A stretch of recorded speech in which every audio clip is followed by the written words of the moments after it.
for Heavy Industries and Steel, Government of India, Sri Bhupatiraju Srinivas Verma గారిని మనవి చేసుకుంటూ ఉన్నాము.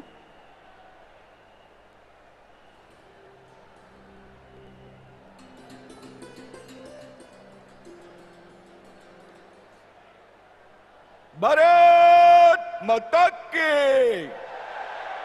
भारत माता की, नरेंद्र मोदी गारी नायकत्वम, नरेंद्र मोदी गारी नायकत्वम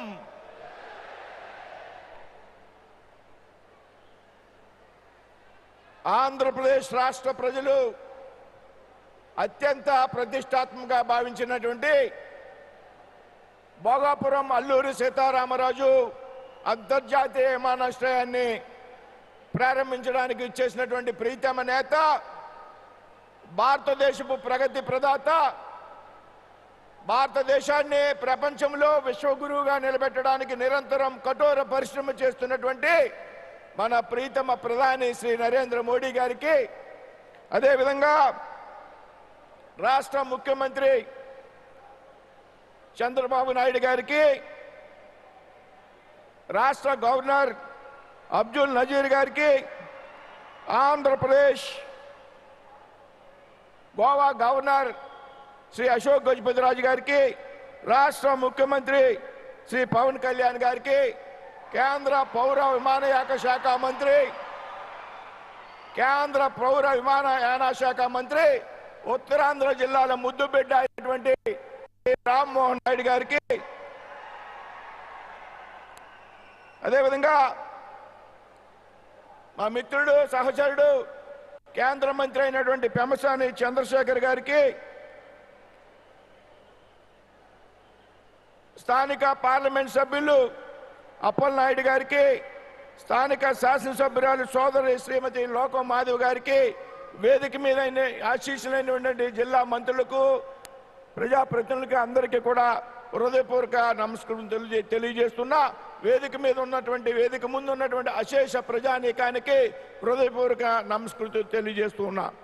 మిత్రులారా, ఈరోజు ఆంధ్రప్రదేశ్ రాష్ట్ర చరిత్రలో ముఖ్యంగా ఉత్తరాంధ్ర ప్రజల యొక్క జిల్లాలో సువర్ణాక్షరాలతో లిఖించదగ్గటువంటి రోజు అనేటువంటి విషయాన్ని సందర్భంగా గుర్తు చేస్తున్నా.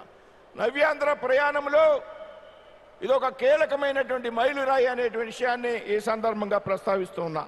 ఈ విమానాశ్రయం ప్రారంభం ద్వారా ఏదైతే ఉత్తరాంధ్ర జిల్లాలుగా ఉన్నటువంటి శ్రీకాకుళం కానీ, విశాఖపట్నం, అదేవిధంగా మన్యం జిల్లాలు, విజయనగరం జిల్లాలు పెద్ద ఎత్తున గ్లోబల్ మ్యాప్లోకి చోటు లభించడమే కాకుండా ఇప్పటి వరకు సముద్ర తీర ప్రాంతంలో ఉన్నటువంటి ప్రాంతం రాబోయేటువంటి రోజుల్లో ఆకాశమే హద్దుగా మారనుంది అనేటువంటి విషయాన్ని ఈ సందర్భంగా గుర్తు చేస్తున్నాను. మిత్రులారా, మనంతా కూడా ఒక గ్రహించాల్సినటువంటి అవసరం ఉంది.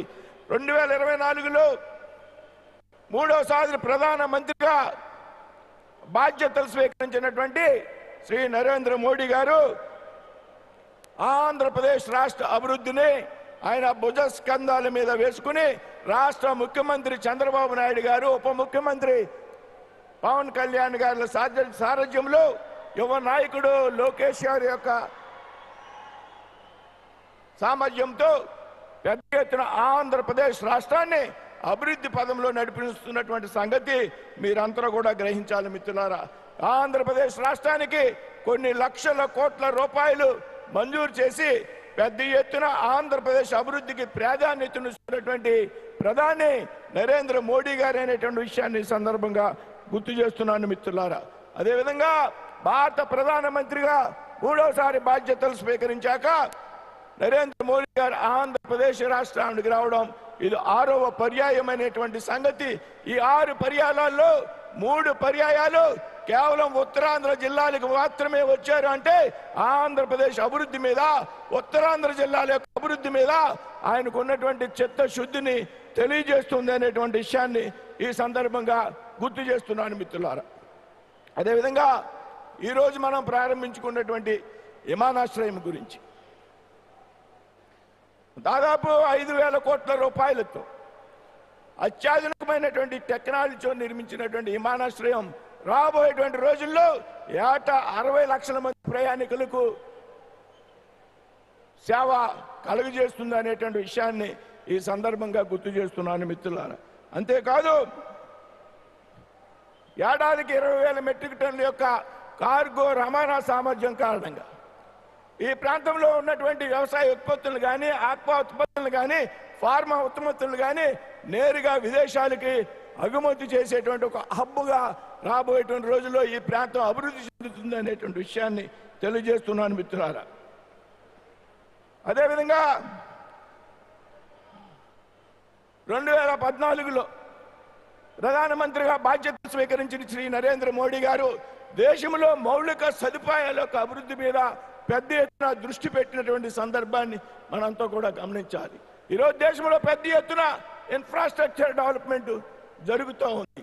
నేషనల్ హైవేస్ ద్వారా, పోర్ట్ కనెక్టివిటీ ద్వారా, రైలు కనెక్టివిటీ ద్వారా, ఈ విధంగా ఎయిర్ కనెక్టివిటీ ద్వారా ఇవాళ పెద్ద ఎత్తున మార్పులు తీసుకొచ్చినటువంటి వ్యక్తి భారత ప్రధాని శ్రీ నరేంద్ర మోడీ గారు అనేటువంటి విషయాన్ని మనంతా కూడా గ్రహించాలి మిత్రులారా. ముఖ్యంగా విమానయాన రంగానికి సంబంధించి 2016లో గౌరవ ప్రధానమంత్రి శ్రీ నరేంద్ర మోడీ గారు ప్రవేశపెట్టినటువంటి ఉడాన్ పథకం ఏదైతే ఉన్నదో, ఈ ఉడాన్ పథకం భారతదేశం యొక్క విమానయాన రంగాన్ని యొక్క భవిష్యత్తును మార్చేసింది అనడంలో ఏమాత్రం కూడా అతిశయోక్తి లేదనేటువంటి విషయాన్ని ఈ సందర్భంగా గుర్తు చేస్తున్నాను మిత్రులారా. 2014 ముందు భారతదేశంలో కేవలం 74 విమానాశ్రయాలు మాత్రమే ఉంటే మోడీ గారి బాధ్యతలు స్వీకరించినటువంటి ఈ 12 సంవత్సరాల కాలంలో ఈ విమానాశ్రయాల సంఖ్య 160కి పైగా పెరిగింది. అంటే ఎంత పెద్ద ఎత్తున ఆయన ఎయిర్ కనెక్టివిటీ మీద దృష్టి పెట్టారు అనేటువంటి విషయాన్ని ఈ సందర్భంగా మీ అందరికీ కూడా గుర్తు చేస్తున్నాను మిత్రులారా. ఉడాన్ పథకం ఏదైతే ఉందో, విమాన పథకంలో సామాన్యుడు కూడా విమానయానం చేయాలనేటువంటి ఆయన యొక్క సంకల్పం. తక్కువ ధరలకే సామాన్యులకు అందుబాటులో ఉన్నటువంటి అవకాశాన్ని ఉడాన్ పథకం ద్వారా ఆయన కలిగించారు అనేటువంటి విషయాన్ని ఈ సందర్భంగా గుర్తు చేస్తున్నాను మిత్రులారా. విమాన ప్రయాణం అంటే ఒకప్పుడు డబ్బున్న వాడికి మాత్రమే సాధ్యమైనటువంటి విషయం నుండి ఇవాళ సామాన్యుడు కూడా విమానంలో ప్రయాణం చేయాలనేటువంటి ఒక కళని నిజం చేసినటువంటి వ్యక్తి భారతదేశంలో ప్రధాని నరేంద్ర మోడీ గారు అనేటువంటి విషయాన్ని ఈ సందర్భంగా గుర్తు చేస్తున్నాను మిత్రులారా.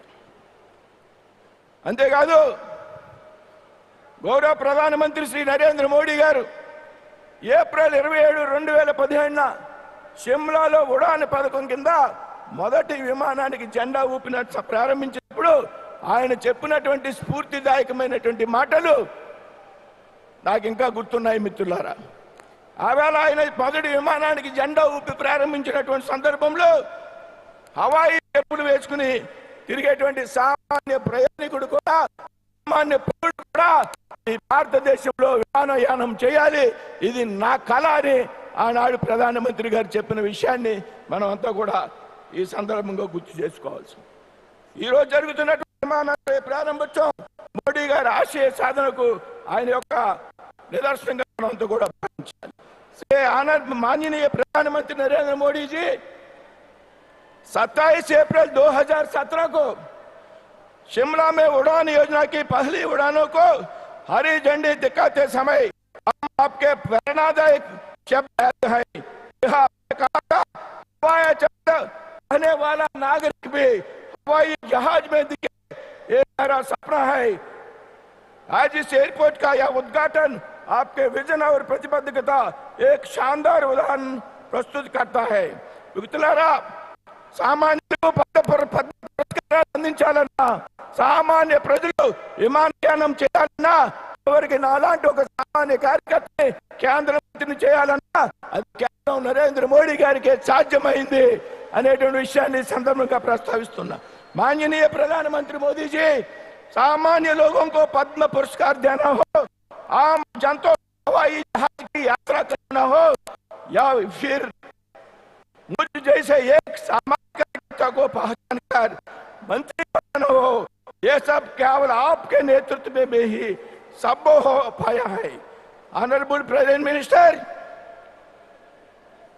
with the people of Andhra Pradesh, will be for ever indebted to you sir. ఈ విధంగా పెద్ద ఎత్తున ఆంధ్ర రాష్ట్ర అభివృద్ధికి తోడ్పడుతున్న మీకు రాష్ట్రంలో ముఖ్యమంత్రి పవన్ కళ్యాణ్ గారు, ఉప ముఖ్యమంత్రి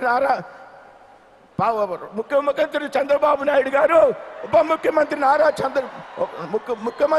చంద్రబాబు నాయుడు గారు, ఉప ముఖ్యమంత్రి పవన్ కళ్యాణ్ గారి సారథ్యంలో, యువ నాయకుడు లోకేష్ గారి సారథ్యంలో ఆంధ్ర రాష్ట్రంలో జరుగుతున్నటువంటి ప్రగతికి మీ సహాయ సహకారాలు ఎప్పుడూ